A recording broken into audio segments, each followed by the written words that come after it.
Hi everyone, welcome to my channel. ತಮ್ಮೆಲ್ಲರಿಗೂ ನಮ್ಮ ಚಾನಲ್ಗೆ ಸ್ವಾಗತ ಕೋರುತ್ತಾ ಇವತ್ತಿನ ವಿಡಿಯೋದಲ್ಲಿ 2026ನೇ ಶೈಕ್ಷಣಿಕ ಸಾಲಿನ ಅಲ್ಪಸಂಖ್ಯಾತರ ಮೊರಾರ್ಜಿ ಪ್ರಶ್ನೆ ಪತ್ರಿಕೆ ಕೀ ಉತ್ತರಗಳು ತಮ್ಮೊಂದಿಗೆ ಹಂಚಿಕೊಳ್ತಾ ಇದ್ದೀನಿ.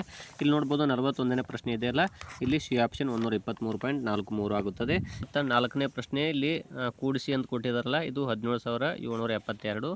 ಇನ್ನು ಗುಣಲಬ್ಧ ಕಂಡುಹಿಡಿಯಿರಿ ಅಂತ ಹೇಳಿದರೆ 57,475 ಆಗುತ್ತದೆ. ಇನ್ನು ಅದೇ ರೀತಿ ತೆಂಗಿನಕಾಯಿ ವ್ಯಾಪಾರದ ಬಗ್ಗೆ ಕ್ವಶನ್ ಇದೆ ನೋಡಿ, ಇದ್ರ ಆನ್ಸರು ಇಲ್ಲಿ 30 ಆಗುತ್ತದೆ. ಈ ಕೆಳಗಿನವುಗಳಲ್ಲಿ 12 ಮತ್ತು 16ರ ಮಸ ಎಷ್ಟು ಅಂದಿದ್ದಾರೆ. 49ನೇ ಪ್ರಶ್ನೆ ನೋಡ್ಬೋದು, ಇಲ್ಲಿ 4 ಆಗುತ್ತದೆ. ಈ ಕೆಳಗಿನವುಗಳಲ್ಲಿ ಯಾವುದು ಲಘುಕೋನವಾಗಿರುತ್ತದೆ ಅಂತ ಹೇಳಿದ್ದಾರೆ. ಇಲ್ಲಿ ನೋಡ್ತಾ ಹೋಗಿ ಎ ಆಪ್ಷನ್ ಆಗುತ್ತದೆ. ಇನ್ನು 52ನೇ ಪ್ರಶ್ನೆ, ಒಂದು ಕಾರು 100 ಕಿಲೋಮೀಟರ್ ದೂರವನ್ನು 4 ಗಂಟೆಗಳು ಕ್ರಮಿಸಿದರೆ ಅದರ ಜವ ಎಷ್ಟಾಗುತ್ತೆ ಅಂದರೆ 25 ಕಿಲೋಮೀಟರ್. ಇನ್ನು ಇದರ ಆನ್ಸರ್ ಎಷ್ಟಾಗುತ್ತೆ ನೋಡ್ತಾ ಹೋದರೆ 10 ಆಗುತ್ತದೆ.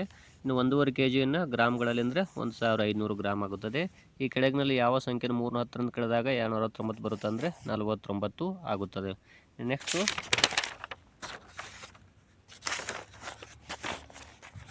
ಇಲ್ಲಿ ನೋಡ್ಬೋದು, ಇನ್ನು ಕೆಳಗಿನ ವೃತ್ತದಲ್ಲಿ ವ್ಯಾಸ ಯಾವುದು ಅಂತ ಹೇಳಿದರೆ ಇಲ್ಲಿ AH ಆಗುತ್ತದೆ. ನೆಕ್ಸ್ಟು ಇಲ್ಲಿ 58ನೇದು ಆನ್ಸರ್ ನೋಡ್ತಾ ಹೋಗಿ ಇಲ್ಲಿ ಬಿ ಆಪ್ಷನ್ನು ನೋಡ್ತಾ ಹೋಗಿ A B C ಇವುಗಳಲ್ಲಿ A ಆಗುತ್ತದೆ. ಇನ್ನು 59ನೇದು ನೋಡ್ತಾ ಹೋಗಿ ಡಿ ಆಪ್ಷನ್ ಆಗುತ್ತದೆ. ಇನ್ನು 60ನೇದು ನೋಡ್ತಾ ಹೋಗಿ ಇಲ್ಲಿ ಬಿ ಆಪ್ಷನ್ ಆಗುತ್ತದೆ.